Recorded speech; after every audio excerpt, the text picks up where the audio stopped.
While looking at the structure of a sentence, today we want to look at one of the abstract properties of a sentence, and this is known as case.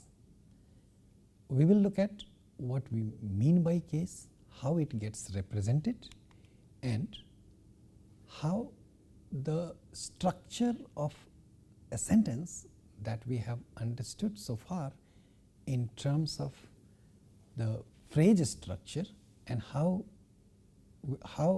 hierarchical representation of elements in a phrase structure is helpful in understanding the structure of a sentence for us to understand how sentences could possibly be represented in human mind. We will add one more thing to this, that such a thing helps us understand some of the abstract properties of sentences in terms of cases. So, what have we seen so far? The sentence that is represented in this phrase structure is something like this that we have seen so far. Again, we are sticking to the same sentence for us to see several components of it in details. So, the sentence here is John likes pizza in the evening, where John is the subject of the sentence, likes pizza in the evening is the predicate, verb is like, and pizza is the object of the verb because the nature of the verb is transitive. In the evening is a postpositional phrase which is an example of an adjunct which is there to provide some additional information about the predicate, about the verb. Okay. We see the representation of these elements in this structure in the sense that the notion that subject is outside the predicate is beautifully captured by representation of elements in X bar theory, X bar structure, which is also known as phrase structure. Subject occupies the specifier position of the IP, where the subject is in the specifier position and I heads the functional categories in the sentence, and the whole predicate as VP is the complement of the head I. And then further we see maintaining the integrity of the phrase structure, several elements are represented where the verb like and the NP pizza are in complement head relationship, indicating the complement, indicating that the NP pizza is the complement of the verb like. It is subcategorized by the verb like, and the PP in the evening which is there to provide us some additional information is represented in the structure by adjunction. Next that we want to see is a point that a bigger phrase can also be a subject of a sentence. We have seen an instance of this thing when we were looking at students of physics as the whole phrase as the subject of a sentence. That is one part of this that we want to understand, and in the other side we want you to understand that the head I actually hosts a bundle of features. It retains features of agreement like person, number and gender. It also contains tense and aspects. Therefore, the head I is actually not just one single element, is not heading just one single element. It encodes all items that are connected with inflection that are part of functional category. So that's an important part which we have been looking at this. This clearly shows you that all elements like agreement, tense and aspects are part of I.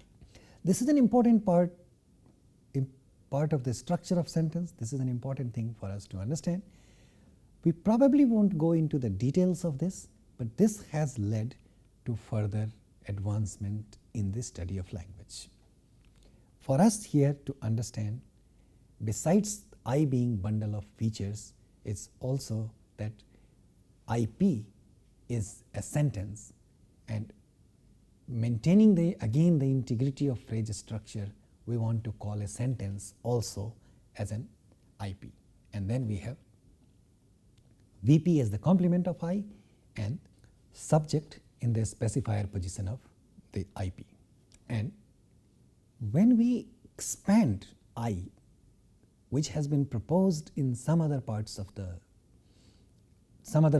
for the study of structure of language, when we expand I, it's likely that we can expand it with a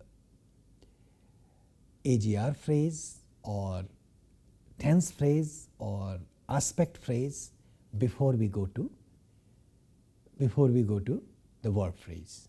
So everything above the verb phrase is part of functional domain, and the difference between the previous one, like this, in this picture on the screen that you see, everything that is part of the functional layer before we hit VP, which is demarcated by a red line on this screen, they are part of functional domain, and from VP onwards we see the functional layer. That's an important distinction, and again it raises a question which we will answer some other time. It raises a question, how come something which is part of the lexical category, lexical domain, which is subject, occurs in the spec position of IP, which is actually inflectional domain or functional domain. But we also need to keep subject in a position where it can retain its distance from the predicate. So this is beautifully represented here, it's beautifully captured. It raises several questions which are not important for us to look at this time. Now we have looked at big part of what we have discussed so far. We understand them with clarity now, hopefully. The reason why we wanted to look at this whole structure again is because we wanted to look at the abstract properties of nominals like case, and then we want to see how this structure helps us understand the assignment of cases to different NPs. Right in the beginning, let's look at a new sentence. John plays football in the playground. It's a canonical sentence. It's an example of a nice sentence where you see John as the subject, plays football in the playground as a predicate, and again you can see the verb is play, which is a transitive verb, has got an object, football, and then in the playground that you see in the green is an adjunct which is there for an additional information. Now what we have seen so far is how John is represented in the structure and how football is represented in the structure as two different NPs and with two different types of grammatical relations.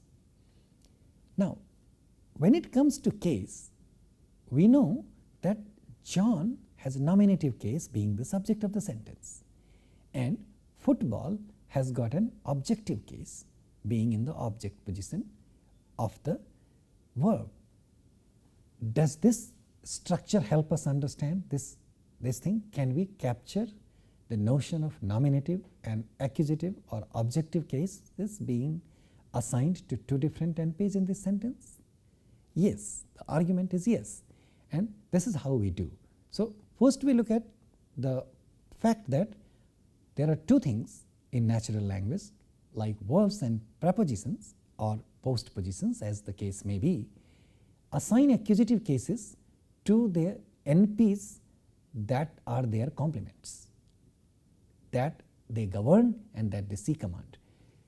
I will briefly mention that the notion of government and the notion of C command are technical notions under this theory.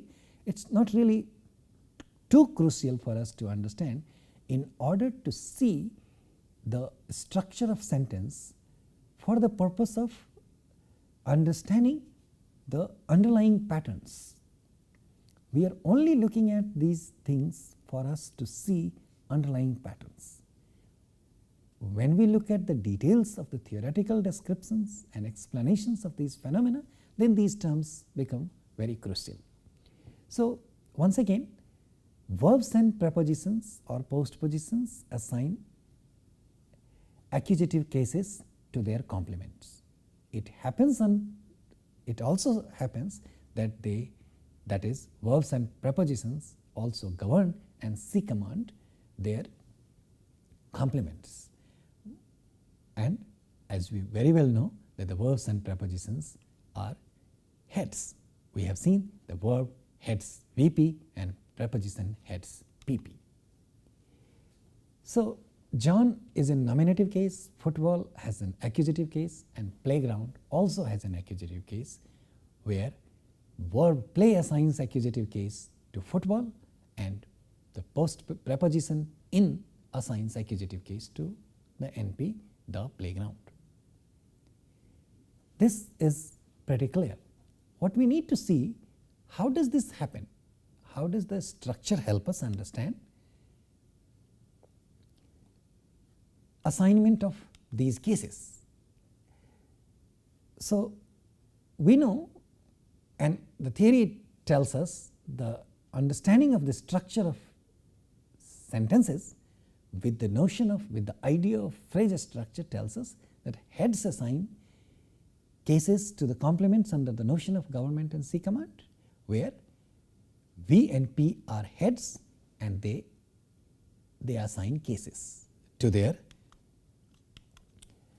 heads. And I will show you how that actually works. So, look at the following. In a sentence in this structure of IP, where we have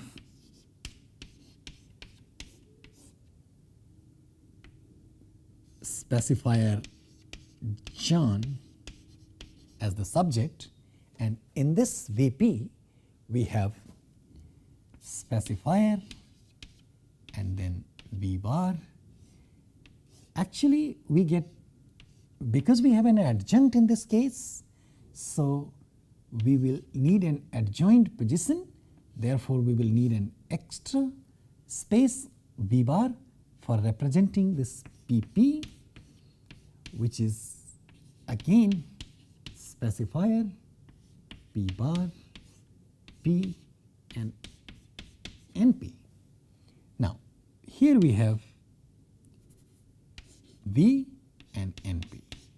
So, here is the verb play and here is the NP football or soccer.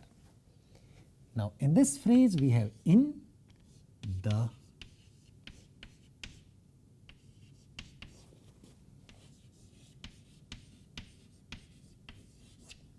playground. Now, this is the structure of the sentence that you have seen. So, seen now. Now, what I want you to know, that the argument is this V and this P being heads assign accusative case to its complement.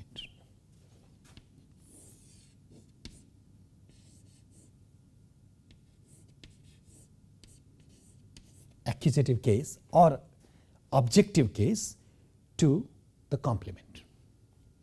In both the cases, the complement of V is football and the complement of P is playground. Discussing a sentence, the fundamental point is, one of the fundamental points is, all the NPs in a sentence must be case marked, and because they must be case marked, they must be governed by a legitimate governor. We have found a governor for the NP football and the NP the playground, and therefore they assign cases to them. The extended understanding of this is, which I will briefly mention for you, that which we have also mentioned earlier, that this head C commands this NP, which is its complement, and it also governs this. And very briefly, in a very rudimentary way, I would like to mention this to you, that this happens, we can also simply say that heads govern their complements, because in a little bit more elaborated way, we actually say heads C command their complement. So without going into the details of C command, I simply want to say that a head is a governor, because and it governs the complements, also because they are part of the same node. They get branched from the same node. All right. And that applies to the other NP as well. Here P governs the NP, the playground, because the NP playground is the complement and P is a governor, is a head. So it's pretty simple for us to understand. And we are saying that heads assign accusative case because it governs their complement, which retains, in a way, captures the notion that every NP must be assigned a case in a sentence. That's a principle. Then the question is, so and we will only discuss two parts of accusative cases and nominative cases for our understanding today. Then the question is, how does the nominative case get assigned? How do we assign nominative case to the subject NP? You can see the example on the screen that has a different example, but the same notion is captured also in every case, and this phrase structure helps us understand this domain in a beautiful way, which is the head in this case is I, and I assigns nominative case to the subject NP, which is in the spec position. All right. This much is good enough for us, because we can say that each of the noun phrase in the sentence, John plays football in the playground, has been assigned case. Nominative case by I, and accusative cases by their governors, by their heads to the NPs. There is a small issue here which is handled, which is described and explained with couple of other elements in the theory. I only want to underline this thing here for you to see that it's, and not that we want to put it aside, but like I mentioned, we are not getting into the details of this. You can read things about this and understand this, but I still want to mention this for you to see, so that you can look for this and see. We are only looking at, and we will stop here, because we are only looking at the phrase structure for us to see the underlying patterns and how this structure helps us understand the structure of a sentence, the formation of a sentence, and captures several things which are underlying, which may be abstract, but structurally we can capture those things in a beautiful way. So the point is, here the head assigns accusative case to its complements, but in this case the head is not assigning nominative case to the complement, but the head is assigning nominative case to its specifier. So as long as there are more to say about this thing, but I will simply say this much, because this one I have defined in terms of its head and complement. So I will simply say, as long as it's within the same phrase and in the configuration of a spec head relationship through the notion of M command, which again will leave it there, through the notion, under the notion of M command, this head under the configuration of a spec and head assigns nominative case to the subject. Okay. We will leave it there, but just a brief point to mention, the notion of C command very briefly applies to the head when it is dominated by the same node. The notion of M command applies to the head when the head and the specifier both share the same maximal projection, in this case IP. This is how we capture the distinction between the assignment of nominative cases and accusative cases, and we also retain and can explain through this structure that every noun phrase in a sentence must be case assigned, must be case marked. Thank you.